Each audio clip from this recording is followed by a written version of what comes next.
Më 26 tetor, Fondacioni Çamëria Santasini dhe FNAI organizuan në Brescia konferencën Çamëria nga kujtesa tek e drejta ndërkombëtare. Në aktivitet morën pjesë bashkëdhetarë, veprimtarë, kombëtarë dhe përfaqësues të diasporës shqiptare në Itali.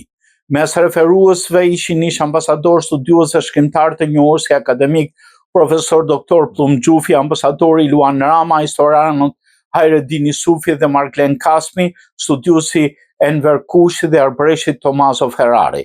Ata trajtuan masakrat dhe shpërnguljen e shqiptarëve të Çamërisë duke theksuar rëndësinë e njohjes ndërkombëtare të drejtave të komunitetit çam. Rezoluta e konferencës bëri thirrje OKB-s së Bashkimit Evropian dhe institucioneve të drejtësisë ndërkombëtare që të ndihmojnë në zgjidhjen e çështjes çame, duke kërkuar kthimin e pronave, varrezave dhe trojave si dhe njohjes zyrtare të dëbimit të shqiptarëve nga Çamëria.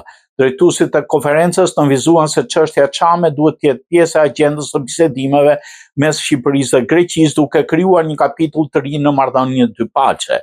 Aktiviteti përfundoi me falënderime për studiuesit dhe veprimtarët që kontribuojnë në ruajtjen e kujtesës dhe promovimin e drejtësisë për komunitetin çam.